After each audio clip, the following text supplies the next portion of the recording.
Pinakamalakas na hari. Credit to the author. 387 hanggang 73. Ang mga pangalan po na nandito ay galing sa mga name generator. Kaya kung meron man pagkakatulad sa mga pangalan ng totoong tao o lugar, ito ay tunay na hindi sinasadya. Ang sinaunang arena. Ang buong kalangitan ay napuno ng isang hindi kilalang mana na anino at ang hangin sa itaas ng sinaunang arena ay nagsimulang manginig at naging hindi matatag. Kung titingnan mula sa malayo ang hindi kilalang inheritance shadowang na ito ay tila sumasalamin sa ibang mundo. May mga gusali sa loob, ngunit walang ganito ka-simple. Bam!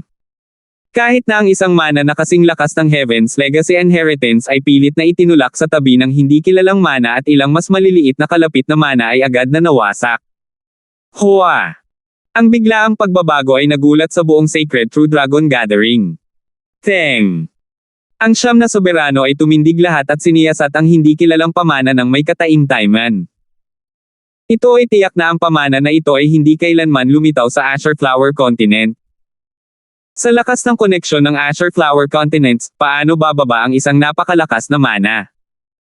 Ang karaniwang kalmadong Deputy Palace Lord ay bumulalas.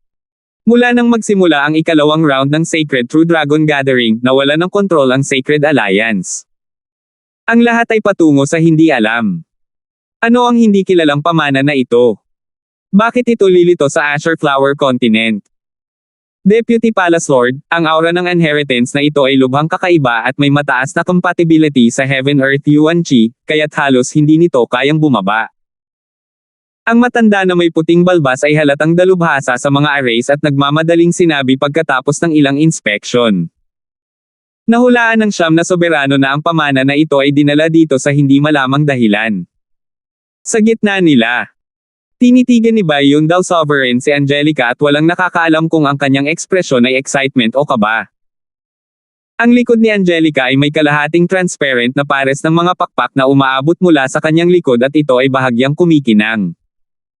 Sa tulong ng maliit na magnanakaw na pusa, matagumpay na natunaw ni Angelica ang panganib at naging matatag ang pagbabago sa kanyang bloodline. Tanging ang mga bloodline ng 10,000 ancient races ang makakapagdala ng hindi kilalang pamana na ito. Kung ikukumpara dito ang lahat ng iba pang bloodline kasama na ang isa sa tatlong pangunahing pamilya ay basura. Alam ni Bayon daw Sovereign ang katotohanan. Gayunpaman, masyadong nakakagulat ang sikretong ito at kapag nabunyag na ang lihim ng bloodline ng 10,000 ancient races, na isinasantabi ang Heavenly Yuan Clan at Sacred Alliance, maging ang buong Azure Flower Continent ay maaaring nasa panganib. Sure! Ang Heaven's Legacy Inheritance ay nagsimulang maglaho at naglaho sa harap ng hindi kilalang mana. Maaaring ang hindi kilalang mana ay dahil kay Angelica. Hindi na malaya ni Francis na nawala na ang Heaven's Legacy Inheritance at sa halip ay nagulat siya sa numero 1 inheritance na itinabi. Hindi kaya na may mana na mas malakas pa sa Heaven's Legacy Inheritance. Mukhang si Angelica ang pinagmulan. Ang Bronze Skin Giant ay malalim na tumingin kay Bayon daw the Wist, ang huli ay ang kanyang master. Itinulak ng pamana na ito ang Heaven's Legacy Inheritance at nawala ito. Ibig sabihin ba nito ay mas malakas pa ito kaysa sa Heaven's Legacy Inheritance? Tanong ni Green Moon Sovereign. Siguro. Ang Heaven's Legacy Inheritance ay sikat kahit sa labas ng mundo, ngunit ang Azure Flower Continent ay kayang tiisin lamang ang Heaven's Legacy Inheritance. Sabi ni Sovereign Xingchen. Ang kanyang anak na si Trevor ay kakapasok lang sa Heaven's Legacy Inheritance, hindi pa lang noon at lahat ay naniniwala sa Heaven's Legacy Inheritance. Alam ng siyam na sovereigns na kahit na ang hindi kilalang mana ay maaaring hindi kasing luma ng Heaven's Legacy Inheritance, tiyak na mas maganda ito. Weng! Bumaba ang multicolored inheritance pero walang pinto. Meow meow! Ikinaway ng maliit na paws ang magnanakaw ang Mystic Snake Blood Whip habang nakatayo ito sa balikat ni Angelica at sinenyasan si Francis. Gusto ng maliit na paws ang magnanakaw na puntahan ko. Pumunta si Francis nang walang pag-aalinlangan. Hu! Ang hindi kilalang mana ay biglang nagbigay ng ripple at ang ripple ay naging isang multicolor whirlpool na umabot patungo kay Angelica. Sigaw ni Angelica at naramdaman niyang hinaila ang kanyang katawan patungo sa whirlpool. Angelica! Bulalas ni Francis at humawak kay Angelica. Gayunpaman, masyadong mabilis ang multicolored whirlpool speed at nang lampasan ni Francis ang kalahati ng katawan ni Angelica ay nahila na. Ang kakaiba ay bukod kay Angelica, walang ibang naakit sa whirlpool. Meow meow. Ang munting paws ang magnanakaw ay biglang hinampas ng latigo. Hiu. Ang Mystic Snake Blood Whip ay kumikislap at pumulupot sa sarili at si Angelica gamit ang braso ni Francis. Sa makatuwid, hanggat hinihila ng whirlpool si Angelica, hihilahin din nito si Francis. Hahaha, mahusay na trabahong magnanakaw ng pusa. Naunawaan ni Francis ang intensyon ng maliit na magnanakaw na pusa. Ang hindi kilalang mana ay dapat na pagmamayari lamang ni Angelica ngunit sa tulong ng munting paws ang magnanakaw, hinayla din si Francis. Sure. Ginamit ni Francis ang tulong ng Mystic Snake Blood Whip at lumipad sa tabi ni Angelica na sinusubukang pumasok sa hindi kilalang mana. Weng! Sinubukan ng maraming kulay na whirlpool na piliting itulak palayo si Francis ngunit mas walang kahihiyan ang mga pamamaraan ng maliit na magnanakaw na pusa. Sure! Binalot ng Mystic Snake Blood Whip sina Francis at Angelica upang kung gustong itulak ng whirlpool si Francis, itulak din nito si Angelica. Shush! Si Francis ay nahulog sa isang mainit na katawan at ang kanyang mga kamay ay humawak sa figure ni Angelica habang ang isang masarap na amoy ay pumasok sa kanyang ilong. Ang dalawa ay nahulog sa maraming kulay na whirlpool at ang mukha ni Angelica ay apple red ngunit nakaramdam ng init at swerte. Meow meow. Ang munting paws ang magnanakaw ay nakapulupot sa pagitan ng dalawa at tumawa. Magaling! Tumawa si Francis, hindi niya namalayan ang pagbabago ni Angelica. Gayunpaman, bago niya natapos ang kanyang pangungusap, naramdaman niya na ang kanyang katawan ay sumasailalim sa isang pagbabago na katulad ng paggamit ng Northern Star Stand Teleportation Array ngunit 100 beses na mas malakas. Ang sinaunang arena. Shua. Naglaho sina Francis, Angelica at ang maliit na paws ang magnanakaw kasama ang maraming kulay na whirlpool. Weng! Ang hindi kilalang pamana ay lumabo at kumupas na nag-iwan sa likod ng 12-12 ng mga natarante na True Dragon Geniuses sa floating arena. Ang hindi kilalang mana ay kinuha lamang sina Francis at Angelica. Masyadong mabilis ang proseso na karamihan sa mga tao ay hindi man lang nag-react. Hanggang sa isa pang mana ang kumonekta, nagsimulang muling lumaban ang mga True Dragon Genius na ito. Sa puntong ito ng panahon, matatapos na ang Sacred True Dragon Gathering at nagkatinginan ang 9 na Sovereigns. Ang Sacred True Dragon Gathering na ito ay nagkaroon ng napakaraming mga sorpresa at twists. Ito na marahil ang pinakamaluwalhating panahon.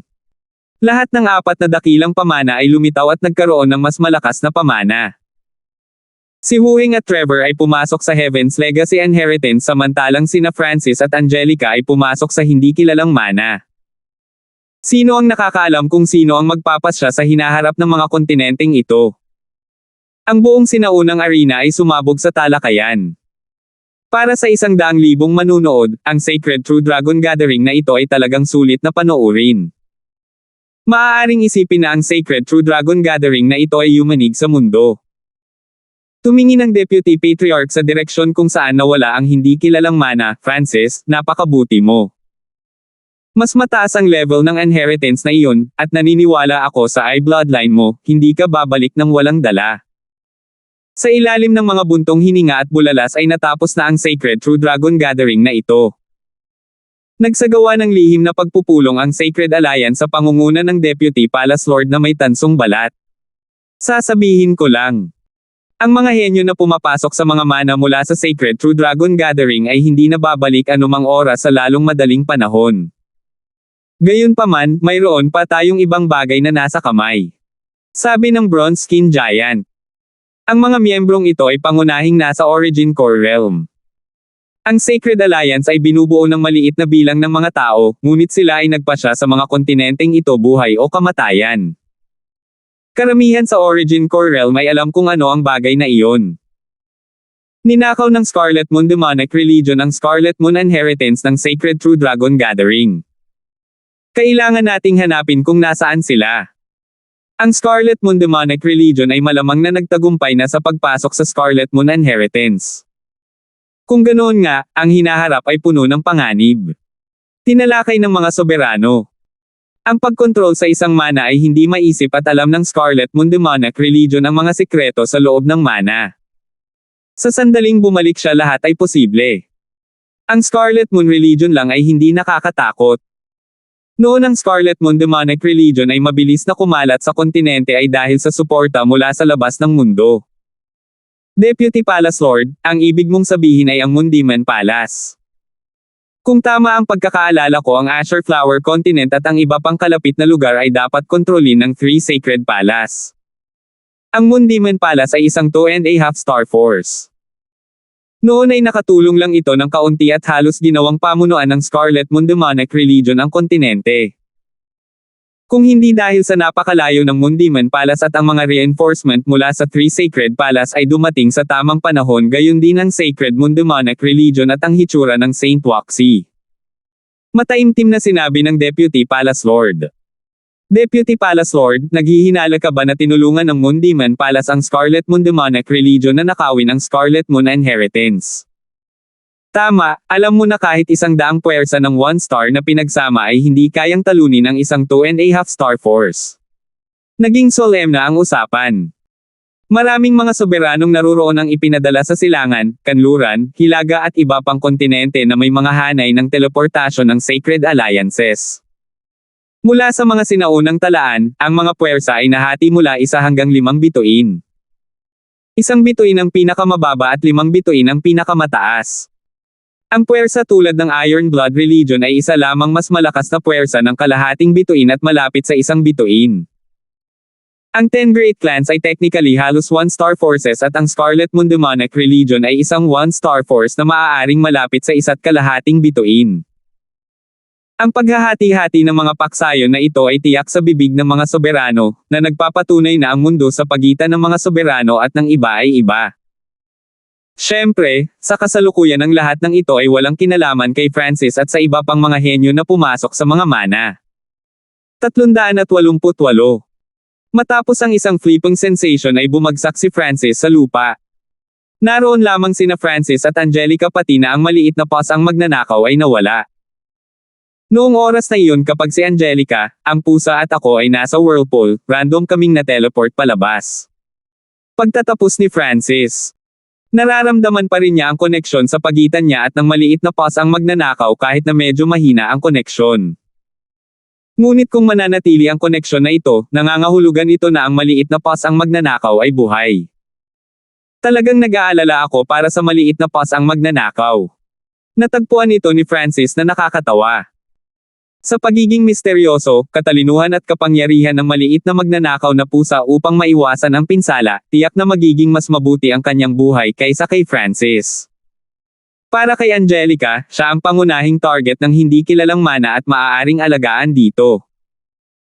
Kailangan lang ni Francis na mag-alala tungkol sa kanyang sarili at ang kanyang unang reaksyon ay inspeksyonin ang kanyang paligid gamit ang kanyang God's Spiritual Eye. Nagulat si Francis. Sa kakaibang lugar na ito ay napigilan ang kanyang espiritual na pakiramdam at kakayahang makakita. Ang espiritual na mata ng kanyang Diyos ay pinagmumulan din ng pagtuklas at nakikita lamang ang 10 bahagi ng malayo. Mula sa puntong ito lamang, makikita ng isa na ang hindi kilalang pamana na ito ay hindi simple. Hindi parang si Francis ay hindi nakapunta sa mga lugar kung saan pinaghihigpitan nila ang mga pandama ng enerhiya sa pag-iisip. Halimbawa, ang Floating Crest Palace ay may mga ganitong paghihigpit ngunit hindi gaanong naapektuhan ang kanyang God's Spiritual Eye at noon ang kanyang God's Spiritual Eye ay hindi pa gaanong nag-evolve. Gayunpaman, nakikita pa rin ni Francis ang lahat sa loob ng 100 hanggang 200 milyang radius ng malinaw. Pagkatapos tumingin sa paligid ay napaka-solemn ng ekspresyon ni Francis. Sa himpapawid ay nakita niya ang mga grupo ng mga ibon na lahat sila ay may kahit isang pinuno sa True Mystic Rank. Ang lakas ng True Mystic Rank na pinuno ng ibon ay malapit sa napakaraming kababalaghan at pinangunahan ang hindi bababa sa 10 True Human Rank pati na rin ang libu-libong iba pa. Ang isang grupong tulad nito ay sapat na upang magdulot ng kaguluhan para kay Francis. Pagkatapos umalis sa sinaunang arena, nawala ang kapangyarihan ng paglipat sa kalawakan at bumalik sa dati ang lakas ni Francis.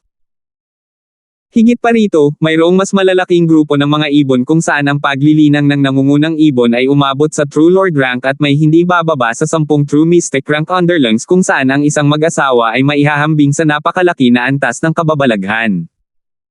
Mayroong mga 10 hanggang 20,000 mga ibon sa isa sa mas malalaking grupo. Kahit na magsama-sama ang 5 napakahusay na kababalaghan ay malamang na mapapawi tayo. Ang pag-iisip lamang tungkol dito ay tumalon ang puso ni Francis. Ang panganib ay hindi lamang limitado sa hangin. Marami ring mga hayop sa lupa sa tubig. Mayroon ding mga malungkot na True Mystic rank beast pati na rin ang paminsan-minsang bihirang True Lord rank. Ang pinakamahalagang gawain ngayon ay ang mangalap ng impormasyon. Hindi mapigilan ni Francis na huminga ng malalim. Kung ito ay isa sa 4 na dakilang pamana ay mayroon man lang siyang ilang impormasyon. Gayunpaman, ito ang unang pagkakataon na ang hindi kilalang mana na ito ay bumaba sa Azure Flower Continent. Humigit kumulang kalahati ng oras na kinuha sa paggawa ng tsaa mamaya. Sinuri ni Francis ang sitwasyon halos sa loob ng 200-300 milyang radius. Pagkatapos noon ay nakahanap siya ng medyo ligtas na maliit na burol at nagsimulang magpahinga. Ang Sacred True Dragon Gathering ay tumagal ng 10 hanggang 20 araw at sinumang henyo ay nakakaramdam ng pagod. Kailangang nasa peak state si Francis para makaligtas sa lugar na ito.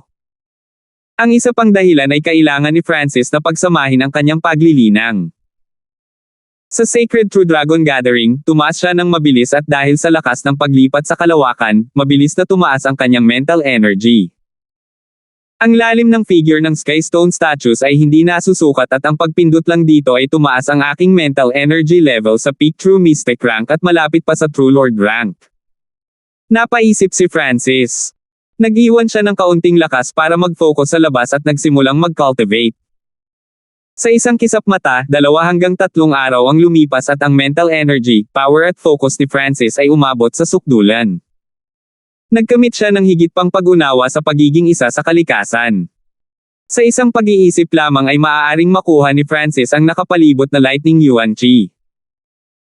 Ang aking mental energy level ay halos nasa True Lord rank at hanggat sinasanay ko ito at nauunawaan ang lalim mula sa figure time ay ang tanging bagay na hawad lang sa aking mental energy na maabot ang True Lord rank. Tuwang-tuwa si Francis. Dahil ang kanyang mental energy ay naantig sa True Lord rank ang kanyang cultivation speed ay mabilis ding tataas. Nangangahulugan ito na hindi siya mahihirapang maabot ang mga unang yugto ng True Mystic rank at magagawa ito sa loob lamang ng 1 o 2 araw sa pag-iisa. Higit pa rito, ni-replay ni Francis ang proseso ng Sacred True Dragon Gathering at mas naunawaan niya ang mga bloodline ng mata. Muling bumangon ang lakas ni Francis at sa momentum na ito ay halatang gusto niyang manatili sa pag-iisa. Gayunpaman, sa sandaling ito, mahinang ungol at nanginginig ang puso ni Francis. May mga beast hordes ba sa malapit? Tumalon ang puso ni Francis. Marami sa mga hayop dito ang maaaring magbanta sa kanya at kung siya ay malas at may nakilalang hayop sa True Lord rank kung gayon ang kanyang buhay ay nasa panganib. Seng! Ang figure ni Francis ay dumaong sa isang burol habang pinagmamasdan niya ang direksyon kung saan nanggaling ang tunog. Woo! 30 milya ang layo ay mayroong isang itim na kaliskis na buwaya 12-dosenang yarda ang haba na may madilim na pulang mata at itim na kidlat ang nakapalibot dito. Saan man napunta ang itim na kidlat ay mapapaso ang lupa at magsisimulang umusok. Anong kakaibang kidlat? Naramdaman ni Francis na bahagyang nanginginig ang kanyang Chi of True Spirit sa kanyang katawan. Ang kidlat mula sa black-scaled crocodile ay may mataas na conductivity at ang kapangyarihan nito ay hindi mas mababa kaysa kay Francis. Higit pa rito, ang matigas na katawan ay maaaring makakuha ng mga hit mula sa True Lord rank. Kung kailangang harapin ni Francis ang buwaya na ito nang wala ang kanyang God Spiritual Eye, tiyak na matatalo siya. Haha, ang sukat ng Blackpool Lightning Crocodile na ito ay maaaring hamarang sa mga pag-atake ng True Force at halos ganap na nababanat sa pag-atake ng kidlat. Ang buto ng kidlat at palso ng puso ng tubig ay bihirang materyales. 3 lalaki at 1 babae ang nasa edad na 20 taong gulang, halatang hinabol ng nakababatang henerasyon ang itim na kaliskis na buwaya mula sa likuran. May mga tao. Nagulat si Francis sa 3 lalaki at 1 babae. Ang black-scaled crocodile ay mas malakas kaysa Goddess Wendy at Dexter. Bukod kay Trevor, malamang na walang makakalaban nito ngunit natalo ng apat na ito ang itim na kaliskis na buwaya sa antas kung saan hindi man lang ito makalaban. So. Hindi nagtagal ay pinalibutan ng tatlong lalaki at isang babae ang Blackpool Lightning Crocodile, at galit na galit itong inatake. Isang pinakamataas na True Mystic Rank, dalawang huling yugto ng True Mystic Rank at isang maagang yugto na True Mystic Rank. Ang God Spiritual Eye ni Francis ay nag-scan sa apat at nanginginig ang kanyang puso. Ang batang babae na may pinakamababang cultivation ay nagpakita ng lakas na halos malapit sa isang napakalaking kababalaghan at ang dalawang huling yugto na True Mystic Ranks ay kapantay ng napakaraming kababalaghan, o medyo mas malakas. Para naman sa pinakamataas na True Mystic Rank Eagle-Eyed Youth, ang kanyang lakas sa pakikipaglaban ay nakakatakot at natalo ang Blackpool Lightning Crocodile sa bawat galaw. Sa buong Sacred True Dragon Gathering, malamang si Trevor lang ang makakalaban sa kanya. Kung hindi dahil sa depensa ng Blackpool Lightning Crocodiles, na mas malakas pa kaysa kay Dexter, malamang ay napunit na ito. Ang kabataang may mata ng agila ay tila napaka-casual din at nagmamalasakit sa paligid. Ano ang background ng mga taong ito, maaari bang? Huminga ng malalim si Francis. Ang sagot ay halata. Kung ang mga taong ito ay hindi mga katutubo mula sa lugar na ito, maaaring sila ay mga henyo mula sa labas ng mundo. Mga henyo sa labas ng mundo. Ang mga taong ito ay nasa paligid ng 20 at ang kabataang may agila na mata ay hindi lalampas sa 30. Retreat. Sumikip ang puso ni Francis. Kung kailangan niyang harapin ang apat na ito ay baka wala na siyang kakayahang lumaban. Sino nandyan? Parang may naramdaman ang kabataang may agila, at isang malamig na sinag ng liwanag ang nakalok sa burol ni Francis. Agad na ginamit ni Francis ang Yin Shadow Cloak para itago ang sarili. Danny, Rhoda, pumunta kayong dalawa at tingnan ang lugar na iyon. Pakiramdam ko ay pinagtitinginan tayo. Kung mga tao iyon mula sa Blackcliff Palace, magkakaproblema tayo. Utos ng kabataang agila ang mata. Naiintindihan. Ang isa sa mga lalaki at babae ay pumunta sa magkaibang direksyon at naglock sa 100 radius kung saan naroon si Francis. Bumagsak ang puso ni Francis. Kung tatakbo siya, tiyak na mahahanap siya. Ang invisibility effect ng Yin Shadow Cloak ay magiging pinakamahusay lamang kapag hindi gumagalaw at sa oras ng gabi. Hindi naman gabi ngayon. Sa pagkakataong ito, Rhoda, ang babae ay nagsimulang magsara kung saan si Francis ay nag-iisa noon. Si Rhoda ay maganda at nasa 17 hanggang 18 taong gulang ngunit nagkaroon ng paglilinang sa mga unang yugto ng True Mystic Rank at hindi malayo sa mga huling yugto. Hindi maganda, kung lalapit siya sa lugar kung saan ako nag-iisa, siguradong may mararamdaman siya. Lumamlam ang ekspresyon ni Francis. Ang lugar kung saan nag-iisa si Francis noon ay isang maliit na kuweba na may aura pa rin si Francis sa loob. Sa totoo lang. Lumapag si Rhoda sa burol at hindi nagtagal ay nakita niya ang aura ni Francis sa kanyang espiritual na kahulugan at ang lugar kung saan siya nakaupo. Mainit pa rin at hindi pa nawawala ang aura. Siguradong hindi pa nakakalayo ang taong ito.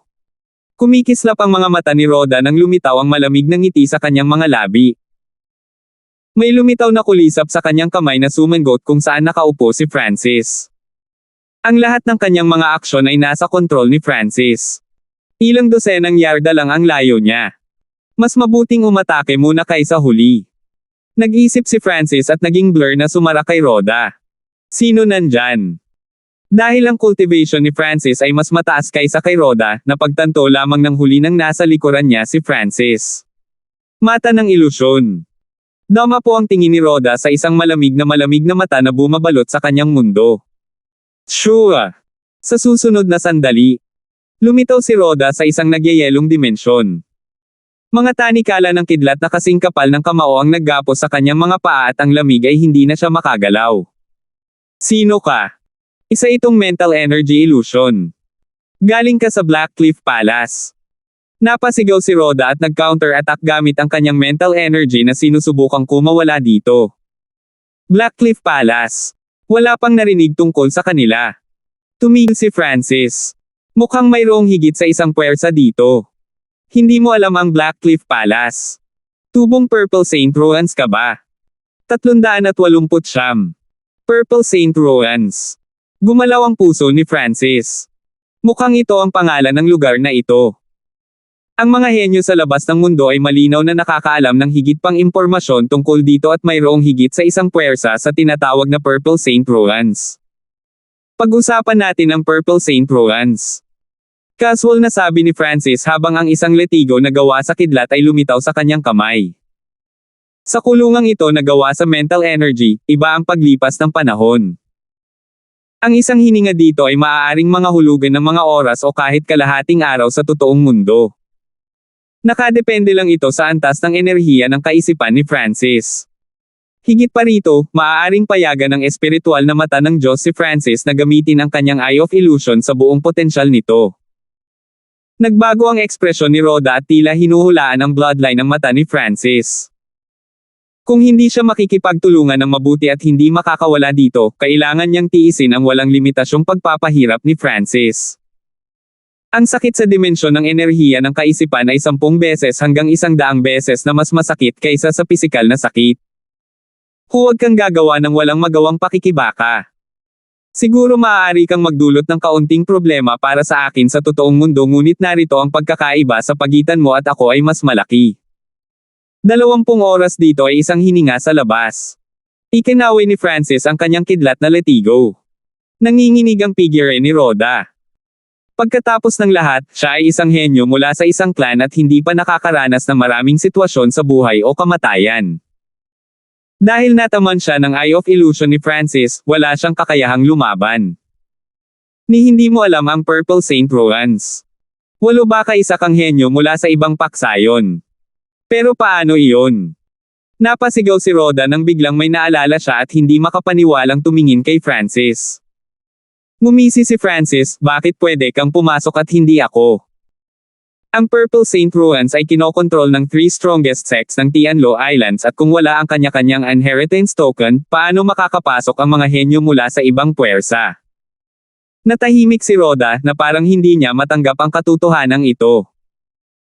Siya ay nagmula sa Tianlo Islands at ang Purple Saint Roans ay isang bagay na maaari lamang buksan isang beses bawat 10 taon. Gayunpaman, wala pa siyang narinig na mga tao maliban sa 3 sekta na maaaring makapasok. Paano nakapasok ang kabataang ito? Pagkarinig hanggang dito ay nagsimulang mag-isip si Francis. Ang dahilan kung bakit nakapasok din siya sa Purple Saint Roans ay isang accident, at ang totoong dahilan ay marahil ay kay Angelica. Pagkatapos ay napakahusay na nakipagtulungan si Rhoda at sinagot ang lahat ng mga tanong tungkol sa Purple Saint Roans. Kung tutuusin, hindi naman lihim ang impormasyong ito at kung hindi siya makikipagtulungan ay ipapahiya lang niya ang sarili niya. Si Francis ay lubos na nasisiyahan sa kanyang saloobin. Ilang puwersa ang nakapasok sa Purple Saint Roans at ano ang 3 sects na pinag-usapan ninyo? Direktang tanong ni Francis. Ang 3 sekta ay ang Pure Moon Spiritual Sect, Black Cliff Palace at Mundiman Palace, lahat ng mga ito ay hindi bababa sa 2 star na puwersa. Bukod sa kanila ay mayroon ding 10 iba pang piling puwersang 1 star. Sagot ni Rhoda. 2 bituin na sekta. Malaking pagbabago ang ekspresyon ni Francis nang marinig niya ito. Sinabi ng mga sinaunang talaan na ang mga puwersa ay inuri sa 5 bituin mula sa 1 bituin hanggang 5 bituin tulad ng isang tore.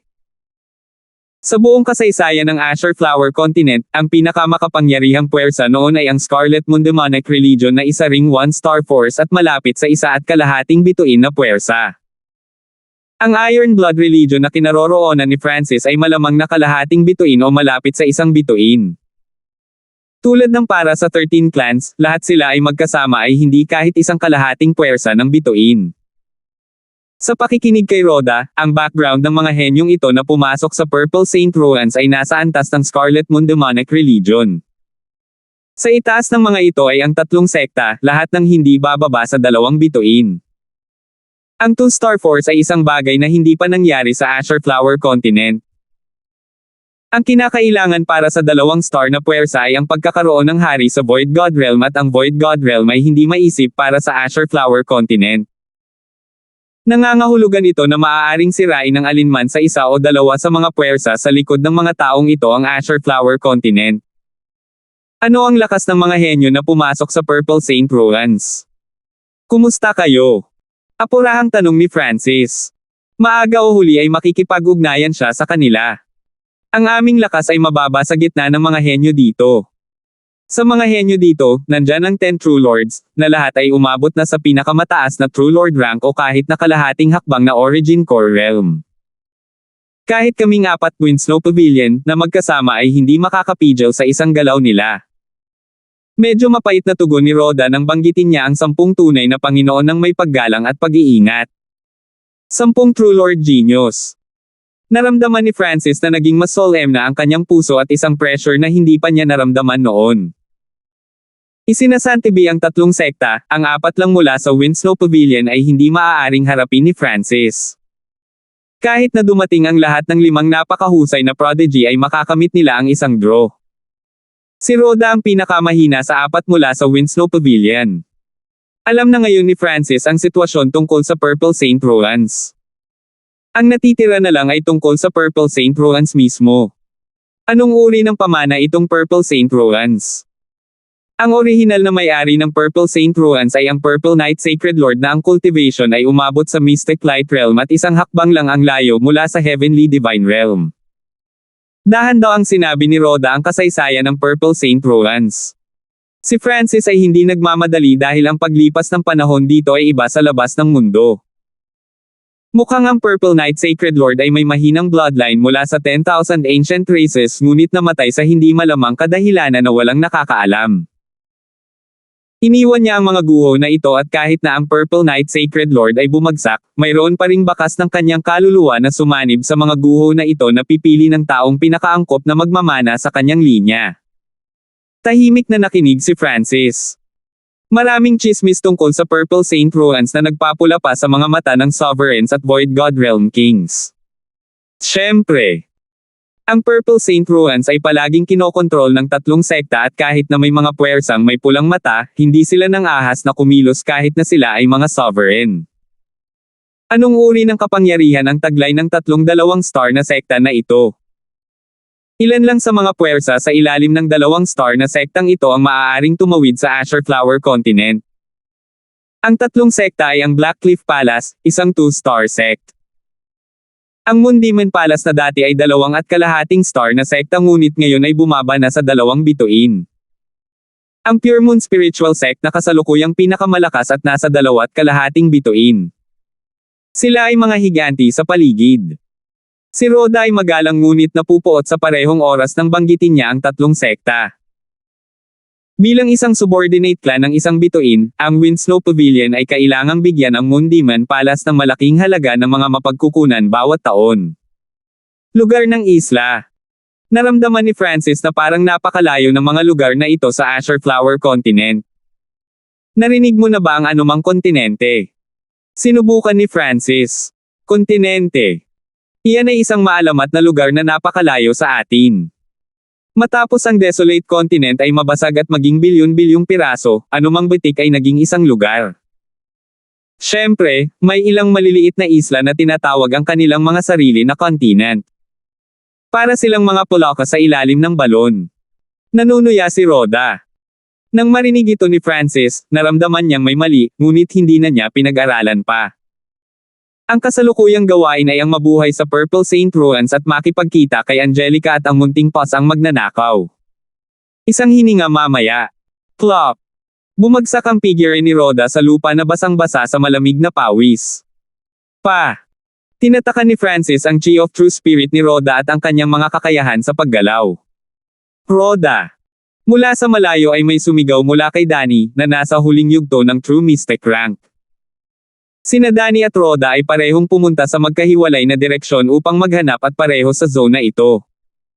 Hinati ng dalawa ang gawain at maaaring tumulong sa isa't isa.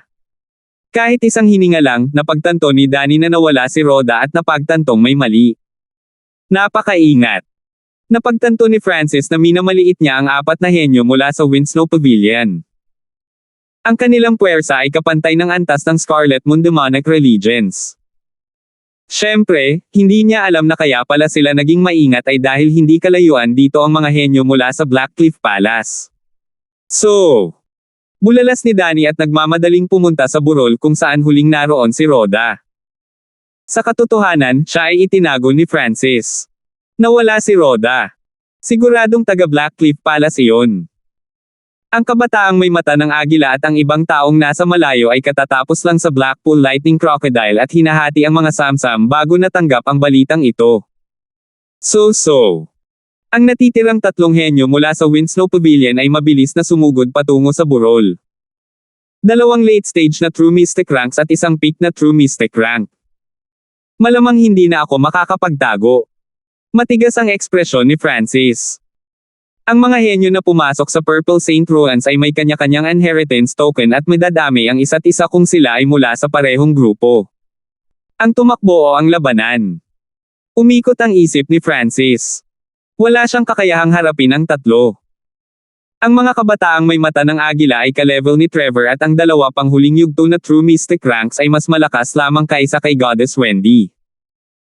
Tumakbo man siya at medyo malaki ang pagkakataong makatakas, hindi tiyak na makakatagpo siya ng mas malalakas na henyo. Biglang nascan ng God Spiritual Eye ni Francis ang lugar at nakaisip siya ng plano.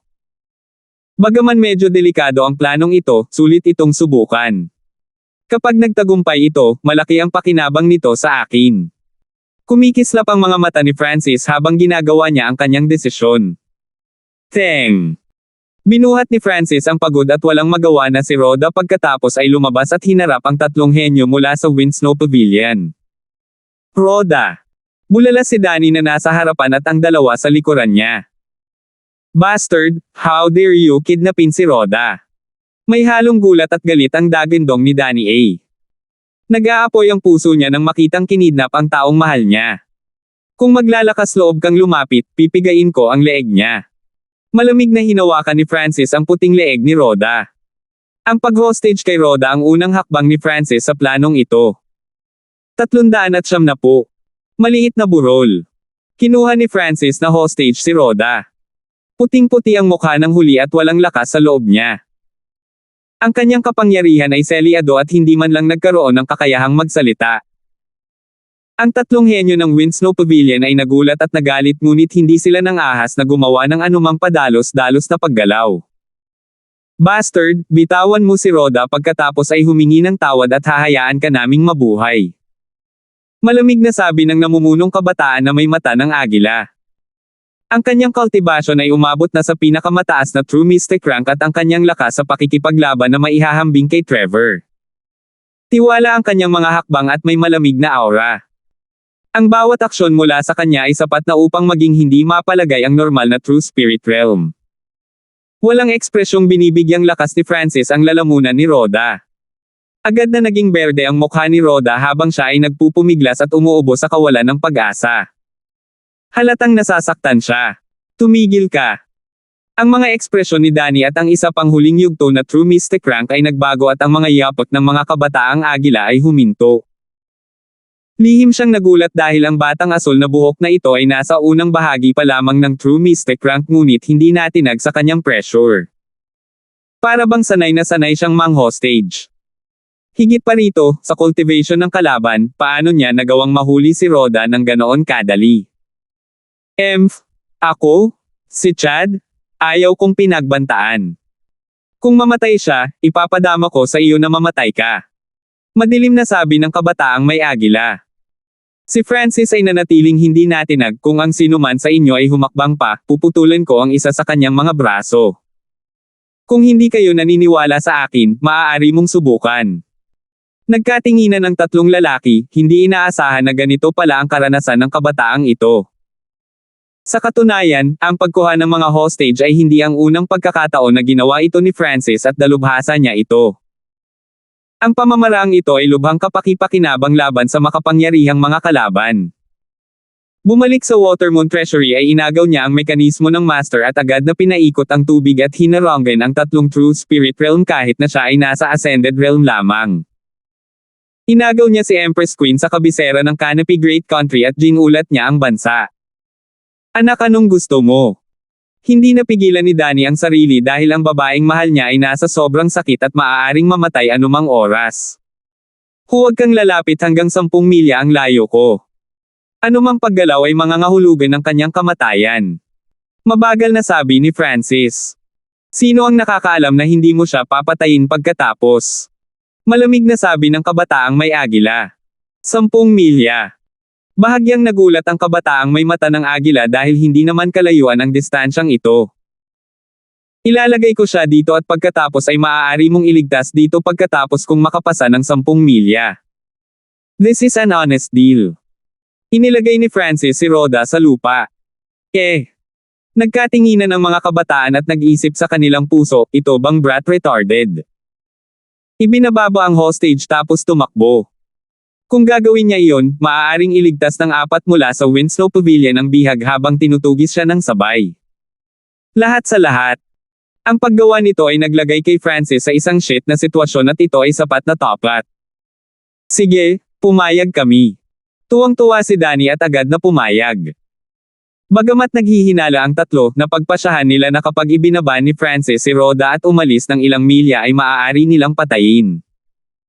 Kung tungkol sa isang pangako, walang halaga iyon. Fine, you can go now. Hindi ka namin guguluhin bago mo maabot ang 10 milyang radius. Kumislap ang mga mata ng kabataang may agila. Tumango si Francis pagkatapos ay dahan-daang naglakad palayo matapos ibaba si Rhoda. Talagang umalis siya ng ganito. Ang tatlo mula sa Winslow Pavilion ay hindi makapaniwala sa kanilang mga mata. Sa puntong ito, napabuntong hininga ang tatlo at tumitig kay Francis kung sakaling pagsisihan niya ang desisyong ito. Pagkatapos ng lahat, malapit pa rin si Francis kay Rhoda habang malayo pa ang kanilang pupuntahan. Gayunpaman. 100 hakbang, 200 hakbang, 100 yarda. 1 milya. Lalong lumakad si Francis at nalipat ang tatlo mula sa Winslow Pavilion. Danny, ikaw ang pinakamalapit kay Rhoda. Kapag ang mga batang iyon ay umabot ng 2 milya, agad kang pumunta at iligtas siya. Sabi ng kabataang may agila. Sa kanilang mga kalkulasyon, kapag naabot na ni Francis ang markang 2 milya ang kanyang banta sa hostage ay magiging napakababa. Tumango si Danny at sumilay sa kanyang mga mata ang layuning pumatay. Habang malapit nang maabot ni Francis ang markang 2 milya. Hindi nakatiis si Danny at ginawa ang kanyang hakbang. Gayunpaman, sa sandaling ito, kidlat apoy ng mata ng Diyos. Biglang lumingon si Francis at ang kanyang kaliwang mata ay kumislap na may asher na apoy. Whoosh! Isang kalahating transparent na apoy ng kidlat ang dumapo kay Danny at sumabog at nagsimulang mag-alab sa kanyang dimensyon ng enerhiya sa pag-iisip. Arg! Napaungol si Danny at bumagsak sa lupa na may plop habang pinapaikot niya ang kanyang Chi of True Spirit upang patayin ang apoy. Ilang sandali lang ay nasunog na ang kanyang isip at katawan. Ang biglaang pagbabagong ito ay ikinagulat ng dalawa sa likuran. Kakagalaw pa lang nila nang ang kaliwang mata ni Francis ay tumuon kay Rhoda na may kalahating transparent na apoy ng kidlat. Si Rhoda ay walang panlaban at kung siya ay tamaan ng lightning fire gods ay tiyak siyang mamamatay. Tumigil ka. Naghiyawan ng tatlo kasama si Danny na nasugatan pa rin. Huminga ng malalim ang kabataang may mata ng agila na may pinakamataas na cultivation at muling siniyasat si Francis. Inamin niyang minamaliit niya ang kalaban. Ang asul na buhok na brat ay kumilos sa isang makaranasang paraan at kung unahin si Rhoda ay nangangahulugan na mayroon siyang isang uri ng pag-asa. Ang hanay ng mga kasanayan sa aking mata ay 10 milya at nakita mo kung gaano ito kabilis. Walang ekspresyong sinabi ni Francis habang siya ay tumalikod at nagpatuloy muli. 10 milya. Parang hindi makapaniwala ang tatlo. Ito ay hindi bilang kung hindi sila nakakita ng ganoong kasanayan, ngunit ang saklaw na ito ay hindi kapanipaniwala. Siyempre, ito ay dahil lamang kay Francis ang espiritual na mata ng Diyos at ang 10 milya ay isang ligtas na distansya. Gayunpaman, kapag mas mahaba ang distansya, mas mababa ang kapangyarihan nito at kapag naabot nito ang isang tiyak na hanay, ang pag-atake nito ay walang silbi.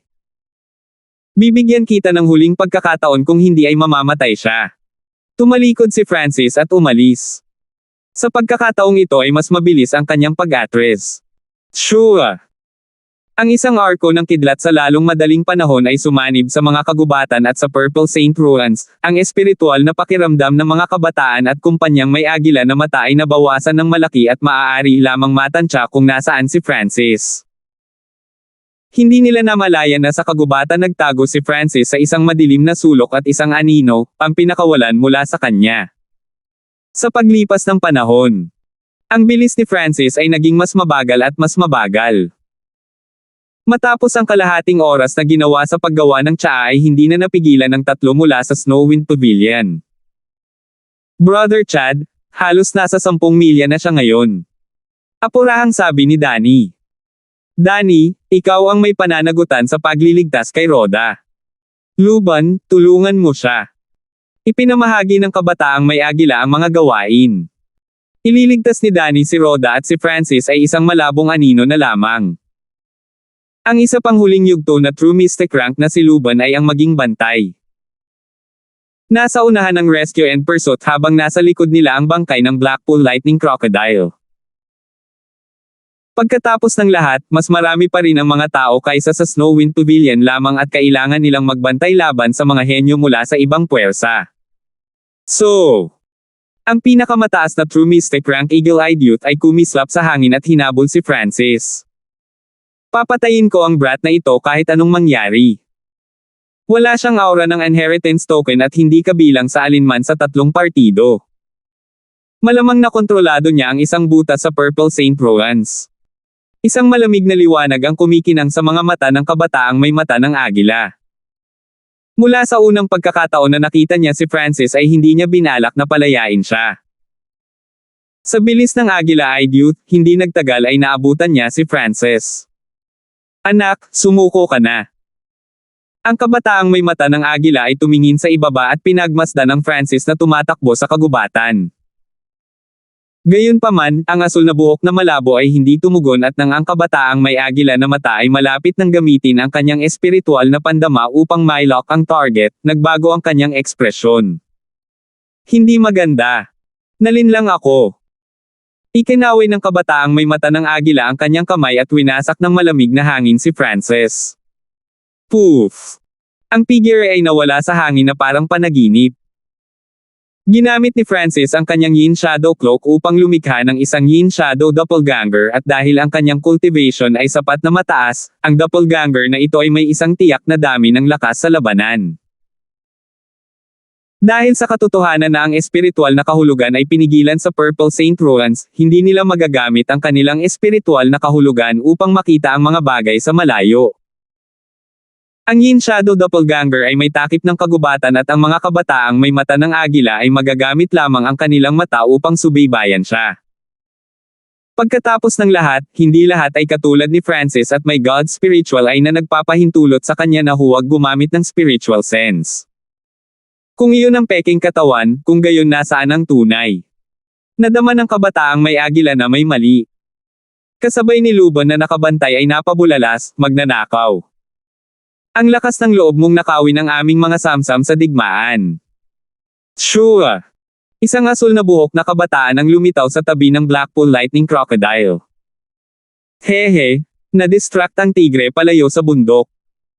Tumawa si Francis at naglabas ng matalim na sandata at mabilis niyang pinutol ang Blackpool Lightning Crocodile at kinuha ang buto ng kidlat at water heart pulse.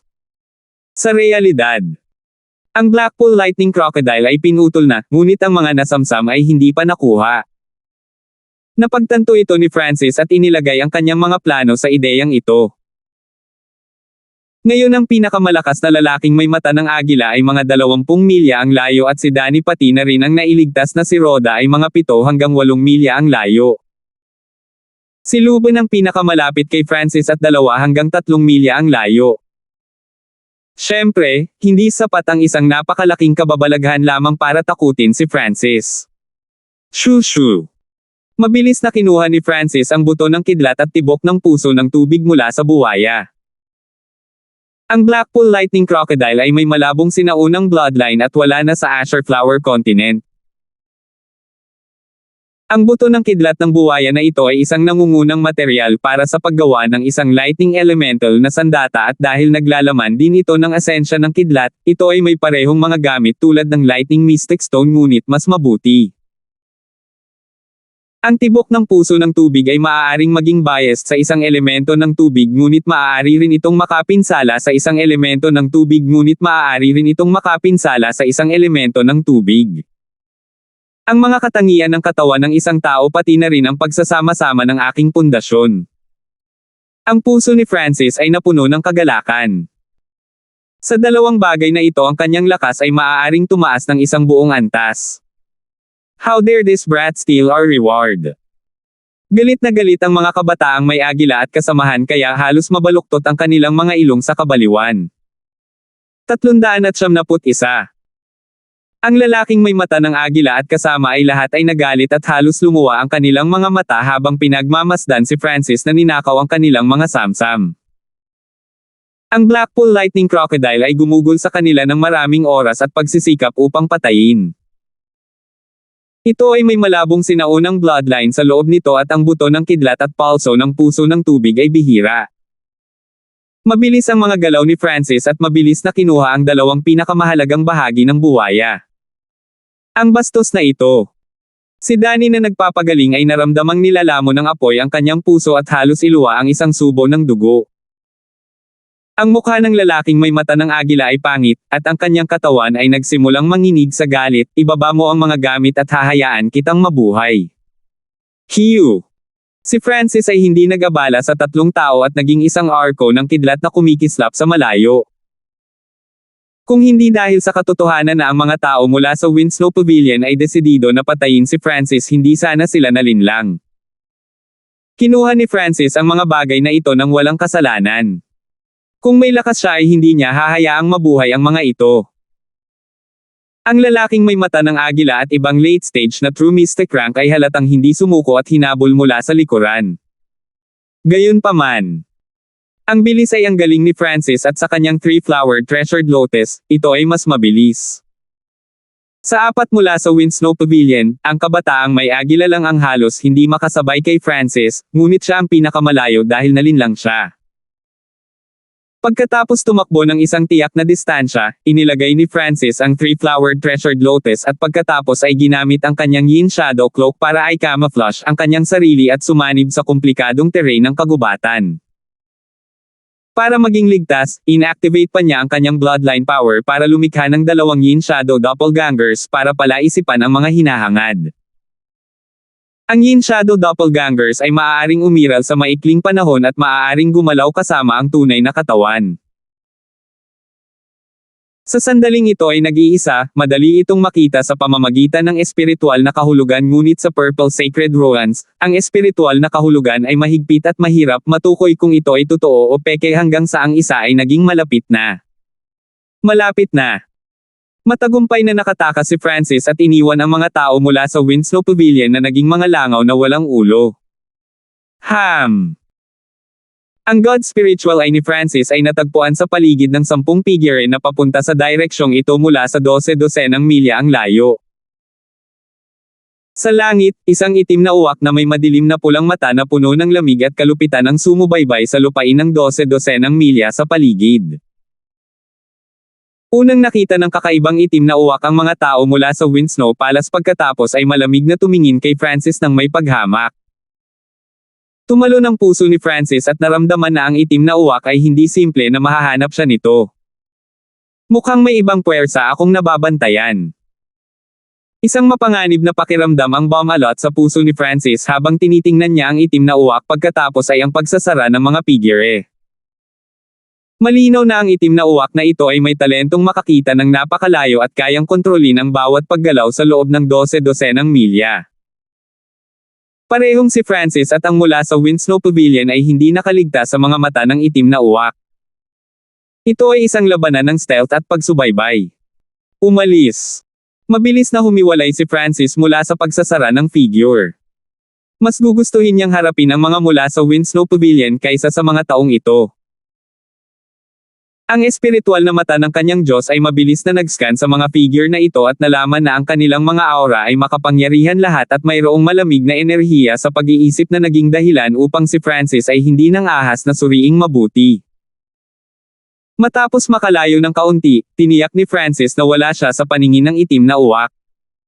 Ang pangalawang hakbang. Mata ng puso. Nakalok si Francis sa itim na uwak sa kalangitan gamit ang kanyang God's spiritual eye. Ang mga butil ng invisible mental energy ay dumaloy sa kakaibang itim na uwak. Kahit na ang bloodline ng uwak ay hindi simple, sapat na ang mental energy ni Francis na malapit sa True Lord rank para kontrolin ito. Hindi ito ganap na nakontrol ni Francis dahil malamang na pumirma ito ng kontrata sa dugo sa may-ari nito. Sa ilalim ng impluensya ng mata ng puso, ginawa ni Francis na huwag pansinin siya ng itim na uwak. Sa makatuwid.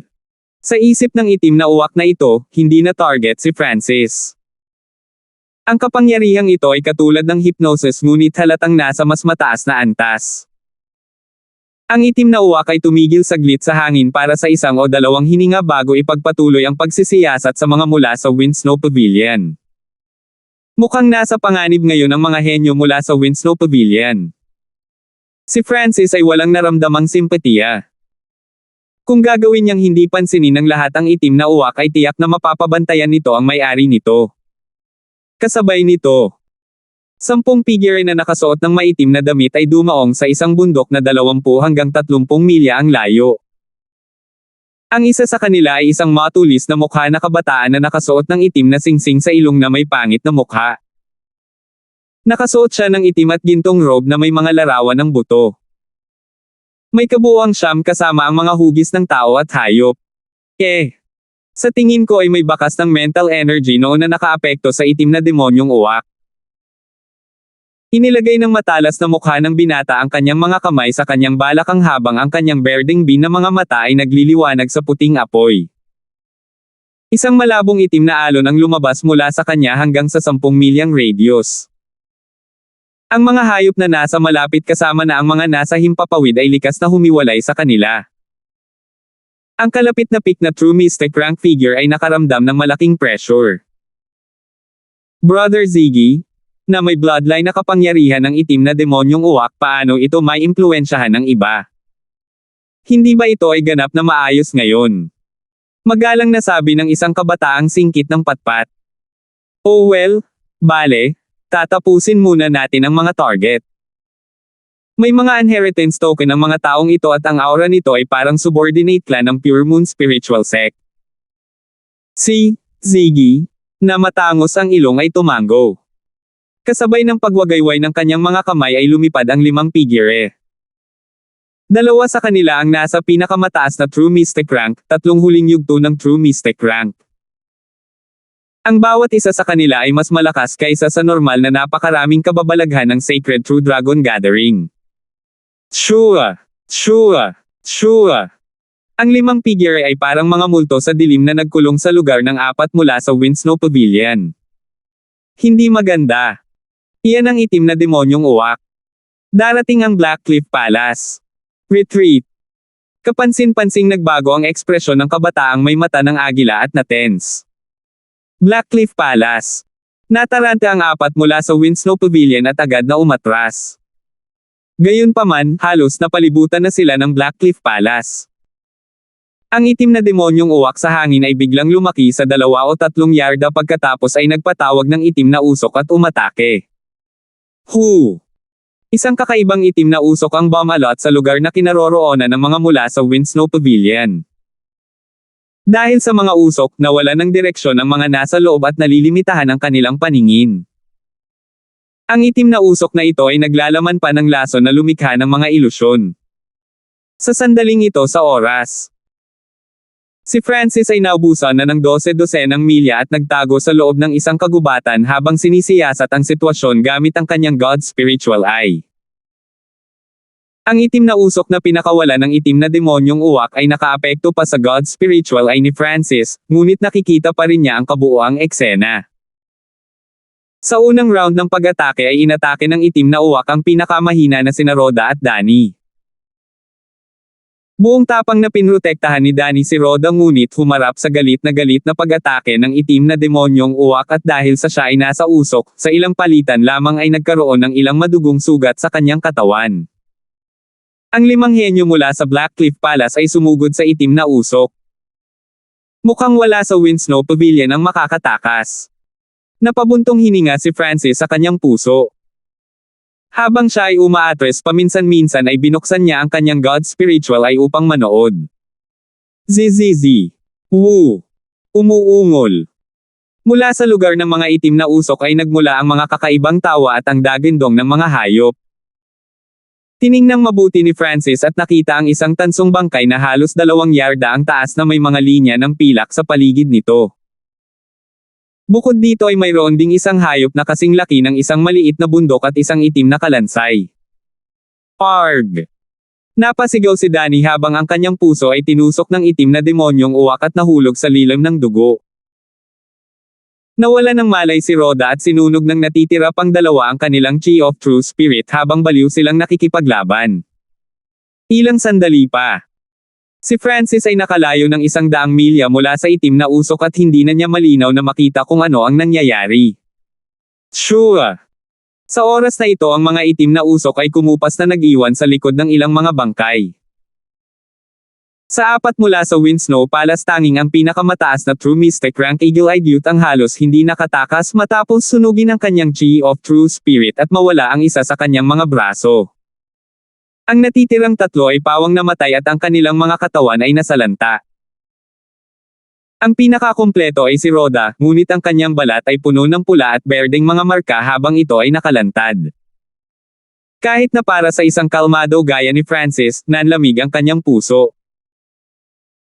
Upang makumplito ito, ang Blackcliff Palace ay nagpadala lamang ng kalahati ng kanilang mga tao at sa 5, 2 o 3 lamang ang umatake. Nakakainis, ang Winsnow Pavilion ay mayroon lamang ganito karaming mga item. Ang sisiw ay medyo magaling. Sure so. Pinangunahan ng kabataang matangos ang ilong na si Ziggy, ang 4. Ang itim na demonyong uwak ay masunaring umupo sa kamay ni Ziggy. Nabasa ko na ang mga alaala ng itim na demonyong uwak at may isa pang tao dito. Ang taong iyon ay hindi lamang nakatakas sa linya ng paningin ng itim na demonyong uwak at nasira pa ang puso ng mga uwak upang maiwasang masubaybayan. Ang boses ng matangos na ilong na kabataan ay parang galing sa libingan. Nang marinig ito ay nagbago ang ekspresyon ng iba. Paano ito posible? Bukod sa amin, ang Blackcliff Palace, sino pa ang may ganitong kakayahan sa Purple Saint Ruins at matagumpay na nakatago mula sa Blood-Pact Crow ni Brother Ziggy? Kailangang malaman ng isang tao na ang kabataang ito na may matangos na ilong ay umabot na sa mga unang yugto ng True Lord rank at madali niyang mapapatay ang 4 mula sa Winsnow Pavilion ng mag-isa. Bukod sa 10 True Lords, walang makakagawa ng Ziggy attack sa Purple Saint Ruins. I'm very interested in that person. But the weird thing is that in the Black Demon Crow's memories, parang ang aura niya ay wala sa alinman sa 3 party. Pinahaba ni Ziggy ang kanyang dila at labi ang kanyang pangit na mukha. Ano, may iba pa ba bukod sa 3 puwersa dito? Ang mga tao ay malinaw na hindi naniniwala dito. May kakaiba akong feeling na parang pinagmamasdan ng taong yun ang bawat galaw namin. Huhugutin ko na yung tao. Puting multo ang mga mata ni Ziggy habang nakatingin sa malayo. Sa parehong pagkakataon. Nakatakas si Francis ng mahigit 100 milya at bahagyang nakahinga ng maluwag habang nilinggan niya ang lugar na iyon. Sa puntong si Ziggy ay nagbabantay dito at ang mata ni Francis ay nakipagsalubong sa makamulto na puting mata ni Ziggy. Sa pangalawang ginawa niya ay naramdaman niya ang isang lamig na bumagsak sa kanyang mental energy dimension. Mayroon din siyang eye bloodline at isang espesyal na uri ng control. Tumalo ng puso ni Francis at bagamat sigurado siya na hindi natagpuan ni Ziggy ang kanyang eksaktong lokasyon, alam pa rin niya ang kinaroroonan. Ito ay isang hindi nakikitang labanan sa pagitan ng mga bloodline ng mata. 372. Gamit ang sobrang paningin ng God's Spiritual Eye, si Francis ay lumayo ng palayo sa mga tao ng Blackcliff Palace. Sa mga tuntunin ng paningin, walang nakahihigit sa espiritual na mata ng Diyos ni Francis, kabilang ang itim na uwak ng demonyo sa kalangitan na kabilang sa Black Cliff Palace. Gayunpaman, sa Purple Saint Roans, ang God Spiritual ay ni Francis ay pinaghigpitin din at nakaramdam ng matinding pagpindot pagkatapos ng 200 o higit pang milya. Sa daan ay napakaingat ni Francis dahil hindi lang ang Black Cliff Palace ang nasa paligid. Higit pa rito, ang mga guho ay lubhang mapanganib din. Naglakbay si Francis ng 4 hanggang 500 milya at sa wakas ay nakahanap ng tahimik at kalmadong lugar. Dadagdagan ko muna ang aking paglilinang. Ang buto ng kidlat at palso ng puso ng tubig ng Blackpool Lightning Crocodile ay magpapadali sa mga bagay. Pumasok si Francis sa isang patagong kuweba. Sa mapanganib na Purple Saint Roans na ito na walang nagbabantay at nagpoprotekta sa kanya, ang paglilinang sa pag-iisa ay lubhang mapanganib. Sa oras na ito, ang kapangyarihan ng espiritual na mata ng Diyos ni Francis ay pinakawalan. Alam niya ang ilang array at may ilang materyales kung saan nakagawa siya ng stealth array sa loob ng ilang milya. Gayunpaman, kahit noon pa man ay iniwan pa rin ni Francis ang kanyang kamalayan sa labas ng mundo. Umupo si Francis na naka-cross-legged sa lupa at kinuha ang Blackpool Lightning Crocodile's lightning bone. Isa itong malajade na buto na may paminsan-minsang pagkislap ng madilim na kidlat. Ang buto ng kidlat ay hindi lamang ang imbakan ng kidlat ng Blackpool Lightning Crocodile. Nilalaman din nito ang lalim ng kalikasan ng kidlat. Sa mga tuntunin ng halaga ang buto ng kidlat na ito ay mas mahalaga pa kaysa sa ibinigay sa kanya ng Lightning Mystic Stone na si Angelica. Inilagay ni Francis ang kanyang 2 kamay sa buto ng kidlat at isang chi ng True Spirit na may kidlat ang lumitaw sa kanyang palad. Sa paglipas ng panahon, ang katawan ni Francis ay kumislap ng kidlat at ang koneksyon sa pagitan niya at ni Lightning Yuan Chi ay naging mas malakas. Sa isang pag-iisip lamang ay maaaring ipatawag ni Francis ang Lightning Yuan Chi ng ilang beses, isang bagay na tanging ang mga nasa True Lord rank lang ang makakagawa. Walang kamalay-malay, ang mga insight na nakuha mula sa paglilipat sa kalawakan ay pinagsasama sa Francis. Ang aking mental energy ay maihahambing na ngayon sa True Lord rank. Isang ngiti ang lumitaw sa mukha ni Francis. Sinimulan niyang sumipsip ng asensya ng kidlat sa loob ng buto ng kidlat at nagsimulang maunawaan ito. Dahil sa kanyang mataas na mental energy level, ang bilis ng cultivation ni Francis ay napakabilis, at nilinis ng Lightning Yuan Chi ang kanyang katawan at nilinis ang kanyang chi ng True Spirit.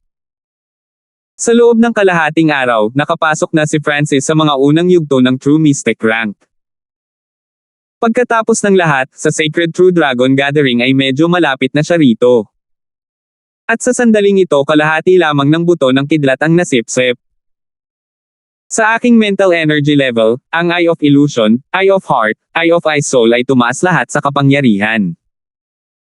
Gayunpaman, ang Lightning Fire God's Eye ay nagkaroon lamang ng kaunting pagtaas dahil nangangailangan ito ng True Spirit Lightning Flame sa katawan. Nagsimulang mag-isip si Francis. Ang natitirang kalahati ng buto ng kidlat at palso ng puso ng tubig ay maaaring tumaas ang pundasyon ni Francis at sa pamamagitan ng pag-asa sa kanyang True Lord rank na mental energy level, mayroon siyang 50% na pagkakataon na maabot ang mga huling yugto ng True Mystic rank sa loob ng 10 araw. Gayunpaman, nagpa siya si Francis laban dito. Una, ang Purple Saint Roans ay masyadong mapanganib at kung siya ay malas ay maaaring dumating ang mga henyo at matakpan ang kanyang cultivation. Masyadong mahaba ang 10 araw hanggang kalahating buwan at maaaring gamitin ni Francis ang oras na ito sa halip na tuklasin ang lugar at maghanap ng kapalaran. Pangalawa, ang mabilis na pagtaas ng cultivation ay nangangahulugan ng hindi matatag na pundasyon at ang lakas ng isang tao ay hindi tumaas ng husto kapag naabot ang mga huling yugto ng True Mystic rank. Bakit hindi gamitin ang natitirang kalahati ng buto ng kidlat upang pinuhin ang aking True Spirit Lightning Flame at gamitin ang tibok ng puso ng tubig upang palakasin ang aking mga meridian at katawan upang magtakda ng matatag na pundasyon para sa hinaharap? Si Francis ay may matalas na kahulugan sa paggawa ng mga desisyon. Kung gagawin niya ito, tataas ang lakas ni Francis at lilikha ng mas magandang kinabukasan. Sa sumunod na araw, ginamit ni Francis ang asensya ng kidlat sa loob ng buto ng kidlat upang pinuhin ang kanyang True Spirit Lightning Flame at ang kapangyarihan ng kanyang True Spirit Lightning Flame ay tumaas ng maliit na antas. Ang dahilan kung bakit pinili niyang dagdagan ang kapangyarihan ng Lightning Fire God's Eyes ay dahil ang kasanayang ito ay sumalungat sa masamang landas. Kung makikilala muli ni Francis ang mga henyo mula sa Blackcliff Palace, magkakaroon siya ng higit na pagkakataon. Basag.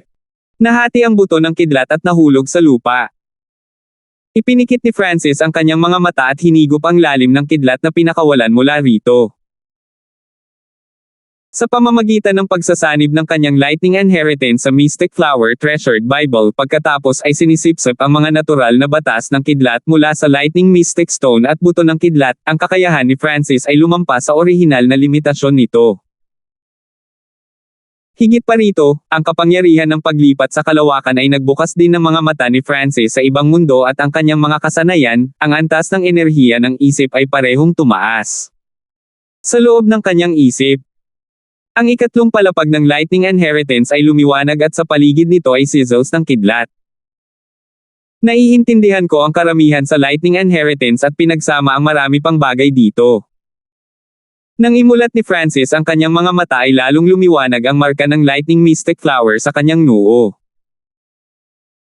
Upang maunawaan ang Lightning Inheritance sa antas na ito ay karaniwang nangangailangan ng paglilinang ng mga huling yugto ng True Lord rank, ngunit si Francis ay nasa mga unang yugto pa lamang ng True Mystic rank ngunit mayroon pa ring lakas ng mental energy ng isang True Lord rank. Tungkol dito, pagkatapos ay nagsimulang kainin ni Francis ang Water Heart Pulse. Ang katawan ng Blackpool Lightning Crocodile ay napakalakas, at nasaksihan ni Francis ang apat na mga henyo ng Winslow Pavilion na inatake ito ng mahabang panahon bago ito pinatay. Kung medyo mas mabilis ang Blackpool Lightning Crocodile, malamang napatay na nila ito.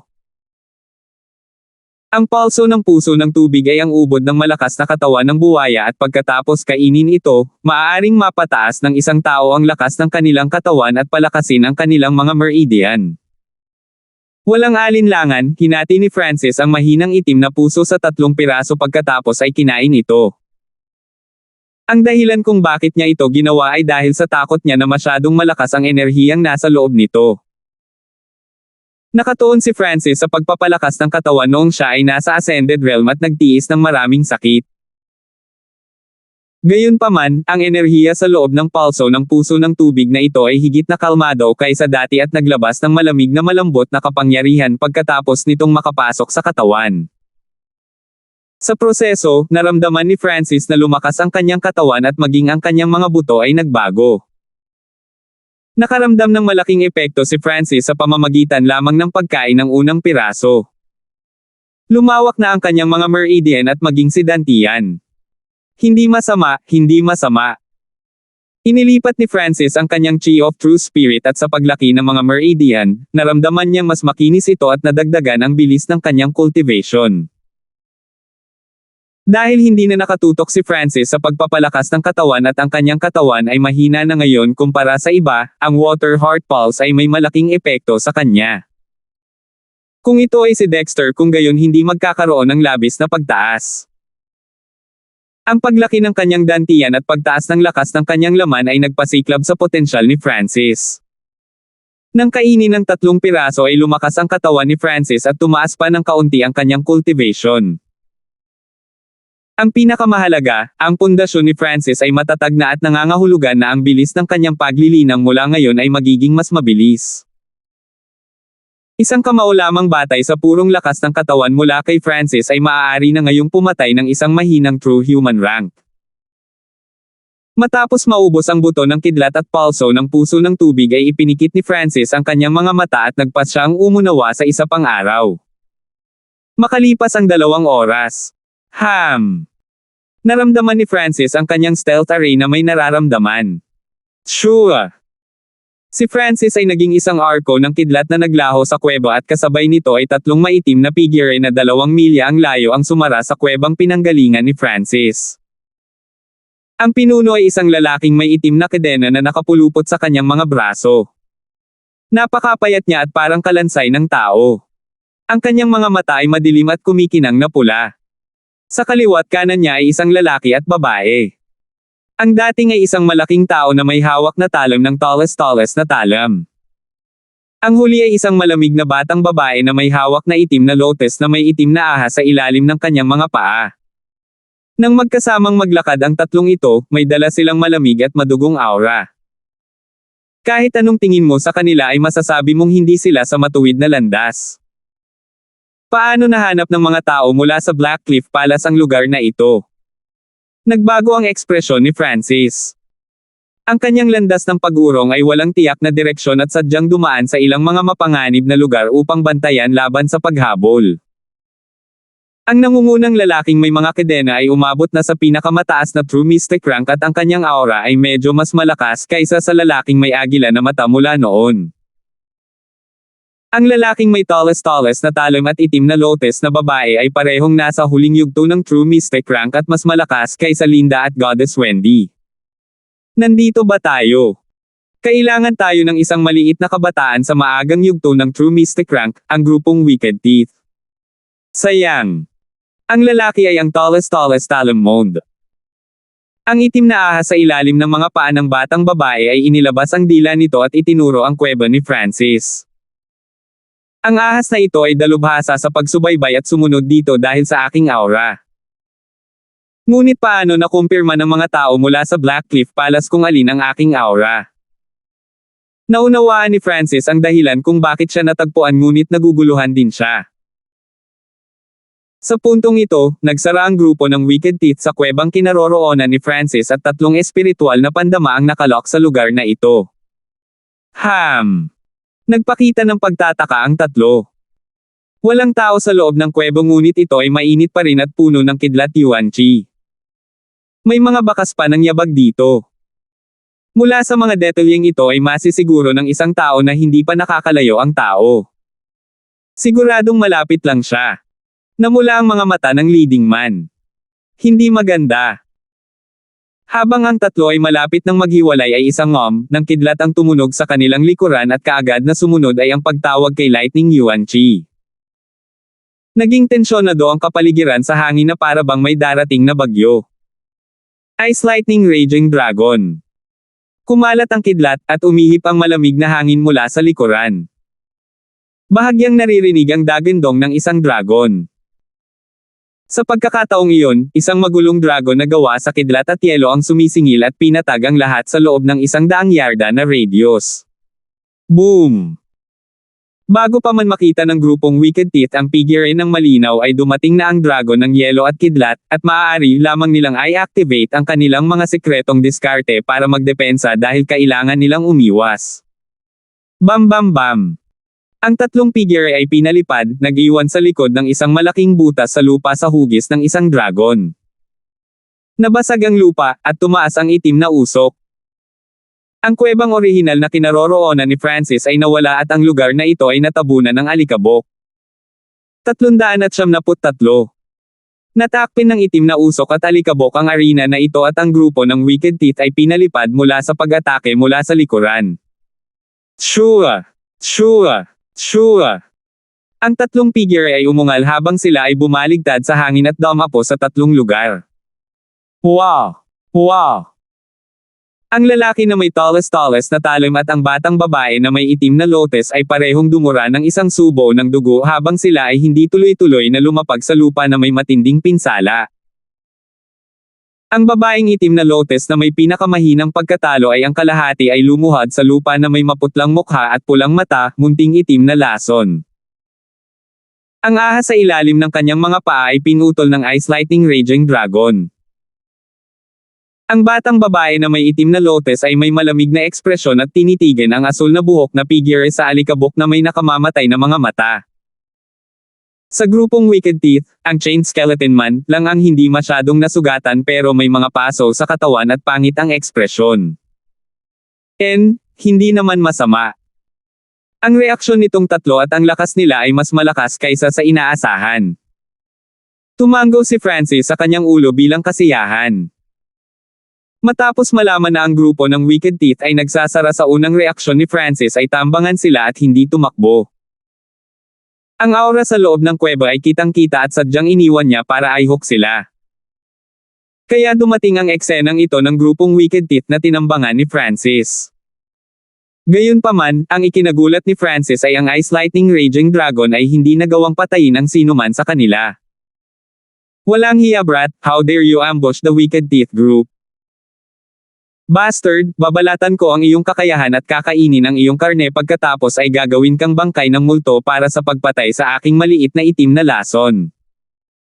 Ang lalaking may tallest na itim at batang babae na may itim na lotes ay napakalakas ng hangarin ng pagpatay na tila namumula.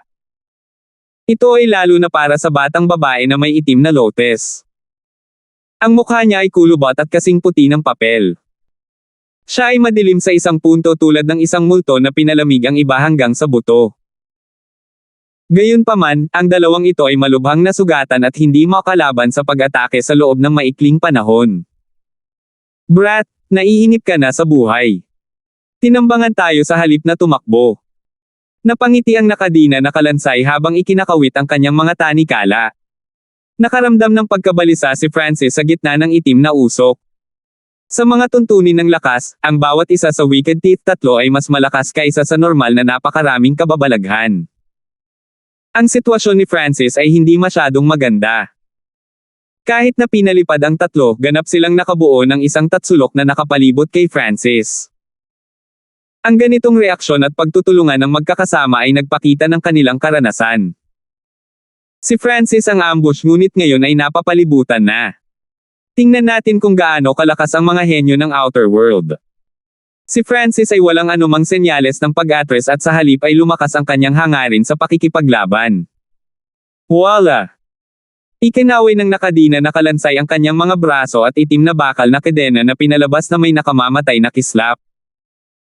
Gamit ang isang wo, kinilig nito ang kaluluwa at tumusok sa tenga. So, huho! Ang hangin ay tila na puno ng mga metal na ahas na may aura ng kamatayan at binaril patungo kay Francis sa masamang mga anggulo. Ang figure ni Francis ay naging isang kidlat at ang mga metal na ahas ay tila nabubuhay habang sila ay bumalik kahit na ito ay umiwas. Pang! Bam! Boom! Isang malalim na kalaliman ang naiwan kung saan naroon si Francis at ang bato ay tila naputol na parang tofu. Ang nakakidena na skeleton na tao ay napakalakas at nalinang sa isang pamamaraan ng pagpapalakas ng katawan ng masamang landas. Ang mga kedena na ikinabot niya ay napuno ng hangin ng kamatayan at kahit isang True Lord rank ay masasaktan kapag tinamaan nito. Ang mga nasa ilalim ng True Lord rank ay mawawalan ng kalahati ng kanilang buhay kung hindi madudurog ang kanilang mga buto.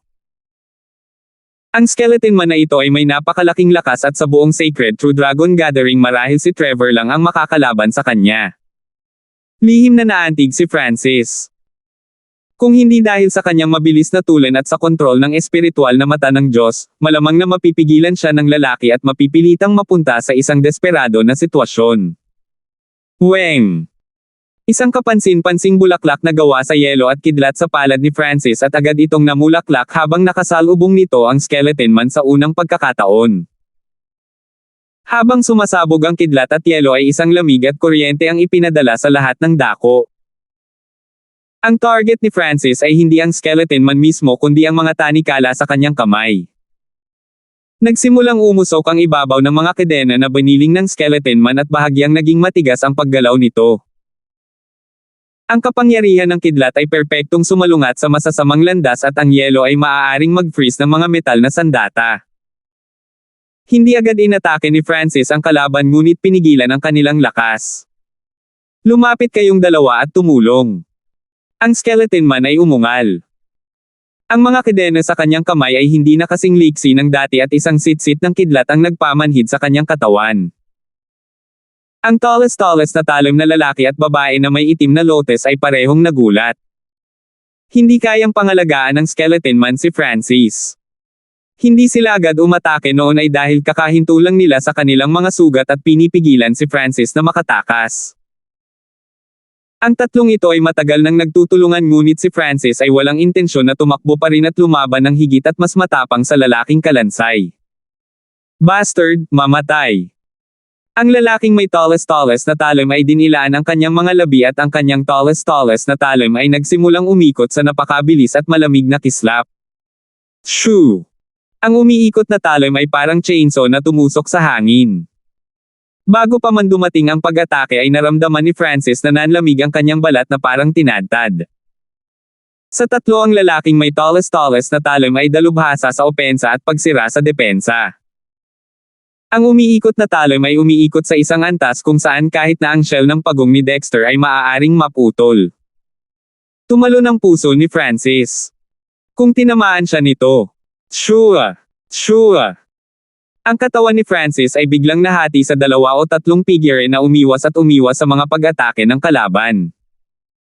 Parehong ang mga kadena ng Skeleton Man at ang chainsaw ay hindi isang bagay na dapat labanan sa ilalim ng True Lord rank. At ang 2 halimaw na ito ay parehong nasa iisang grupo. Kung gayon, anong uri ng lakas ang mayroon ang natitirang batang babae na may itim na lotes? Si Francis ay hindi naniniwala na siya ay responsable para sa pagsubaybay lamang. Gaya ng inaasahan. Ang babaeng itim na lotes ay kalahating lumuhad sa lupa at pinagsalikop ang kanyang mga kamay nang biglang bumukas ang itim na lotes at isang itim na ilaw ang lumawak. Ang lugar sa loob ng 1 milya ay agad na binalot ng layer ng itim na ambon. Ang mga pandaman ng mga nasa itim na ambon ay mahigpit na pinaghihigpitan ngunit ang kanyang mga kasosyo ay hindi naapektuhan. Kaagad pagkatapos ng mga hiyawan ay nagmula sa itim na ambon na umatake sa antas ng enerhiya ng pag-iisip. Sa pagtinging mabuti, nakita ni Francis ang 4 hanggang 5 multo na hugis tao ay ang hangin ng kamatayan para sa kanya. Ang mga tao mula sa Blackcliff Palace ay kumokontrol sa mga multo at multo ni Yin. Sa ilalim ng tingin ng God Spiritual Eye ni Francis ang mga multo na ito ay nakita lahat. Ang mga multong ito ay nagsagawa ng mga pisikal na pag-atake ngunit pangunahing nakatuon sa mga pag-atake ng enerhiya sa pag-iisip upang masira at kainin pa ang dugo ng mga buhay na tao. Noon, nang ang 4 mula sa Winslow Pavilion ay nakikipaglaban kay Francis ay nakita ang mga ito. Sa oras na iyon ang mga henyo ng Blackcliff Palace ay ginamit lamang ang mga ito at nagawang patayin ang mga mula sa Winslow Pavilion. Junior, hindi kita agad papatayin pero pahirapan ka paunti-unti. Malamig na sabi ng babaeng may Black Lotus na may mukha na kasing puti ng papel. Ang mga multong hugis tao na ito ay nabuo mula sa inspectors at sa hangin ng kamatayan. Bawat isa sa kanila ay may lakas ng mga unang yugto ng True Mystic rank. Ang pagharap sa 4 o 5 multong ito ay nangangahulugan na si Francis ay nahaharap sa parehong dami ng maagang yugto ng True Mystic ranks. Naglalakas loob ang mga multo na salakayin ako. Walang takot si Francis at sa halip ay naramdaman ang paglukso ng kanyang God Spiritual ay sa kasabikan. Break! Ang espiritual na mata ng Diyos ni Francis ay biglang naglabas ng isang makinang na liwanag na tila nakakatakot sa mga multo at demonyo. Arg! Ang mga multong ito ay biglang tumili na para bang nakilala nila ang kanilang kaaway. Shush! Shush! Nagsimulang manigarilyo ang 2 sa mga multo sa harapan pagkatapos ay nagkalat sa alabok. Ang natitirang mga multo ay nagsimulang manginig sa takot at hindi ng ahas na lumapit kay Francis at hindi sumunod sa utos ng batang babae na may Black Lotus. Ang espiritual na mata ng Diyos ni Francis ay napaka-misteryoso at makapangyarihan. Ang mga multong ito ay hindi ng ahas na lumapit dito. Paano makakalaban ng bloodline ng mata niya? Bulalas ng Black Lotus Girl. Isang sulyap lang mula sa God Spiritual Eye ni Francis ang nakakalat sa mga multong ito. Parehong nabigla ang Skeleton Man at Chainsaw Man. Ang paggamit ni Francis ng kidlat ay umabot sa isang mataas na karunungan at pinagsama sa kanyang Yin Shadow Cloak ay puno ito ng mga ilusyon. Ang pinagsamang 2 ay hindi man lang nagbanta kay Francis. Siyempre kung si Francis ay makikipagsagupaan ng ulo sa sino man sa kanila ay hindi magiging madali at ang pag-aaway sa 2 ay siya ang dehado. Mula dito ay makikita ng isang tao ang Skeleton at Chainsaw na mga lalaki ay may napakatinding lakas sa labanan. Ang Skeleton Man na ito ay napakalakas at ang kanyang depensa ay makapangyarihan. Siya ay dalubhasa sa malapit na labanan at pinipigilan ang kalaban at siya ang pinakamalakas. Ang chainsaw na lalaki ay dalubhasa sa paglusot sa depensa at ang batang babae na may itim na lotes sa suporta na kumokontrol sa mga multo. Naunawaan ni Francis ang mga tungkulin ng tatlo. Hindi pa niya ginamit ang buong lakas niya noon at 70% lang ng bloodline niya ang na-activate at wala sa 4 na ay teknik ang ginamit. Kung ganoon ang kaso, maaari kong tapusin ang 3 sa 3 galaw. Habang nakita ni Francis ang kanilang mga kalakasan ay nakita rin niya ang kanilang mga kahinaan. Sa puntong ito, nagbago ang sitwasyon. Wicked Bone Secret Technique. Bulalas ng skeleton man habang nagbitak ang katawan. Crack crack. Ang kanyang buong figure ay tumaas sa tabi ng isa pang bakuran at isang madilim na kulay abong hangin ang nakapalibot sa kanya na nagpapataas ng kanyang kapangyarihan at chi ng kapangyarihan ng True Spirit. Ang lakas ng mas matangkad na skeleton man ay halos maihahambing sa isang normal na True Lord rank. Voila! Sa ilalim ng lihim na pamamaraan ng Wicked Bone ang mga kadena ng skeleton man ay nagsimulang masunog na may kulay abong apoy. Boom! Ang lupa sa ibaba ay nagsimulang pumutok, bumagsak at bumagsak. Siya lamang ang nagpilit kay Francis na umatras. Brat, ang pinagsama-samang grupo ng Wicked Bone ay may kakayahan na labanan ang mga nasa True Lord rank. Sa pananatili, ipinapakita nito na hindi mo alam kung gaano kataas ang langit. Ang lalaking may tallest na lalaki ay ngumiti ng nakakatakot at tumalsik ang isang subo ng dugo sa chainsaw. Woo! Ang mga tallest na gilid ay nagsimulang manginig at lumipad sa himpapawid habang hinahabol nito si Francis mula sa isang mahabang hanay. Kasabay nito, ang batang babae na may itim na lotes na kalahating nakaluhod sa lupa ay nag-swipe ng kanyang kamay at 2-3 yarda ang taas na berdeng tansong mga bangkay ng aswang ay ipinatawag. Bawat isa sa kanila ay may mga aura na malapit sa pinakamataas na True Mystic rank at may malamig na hangin ng kamatayan sa kanila. Salamat po at sinamahan ninyo ako. Ingat lagi mga master.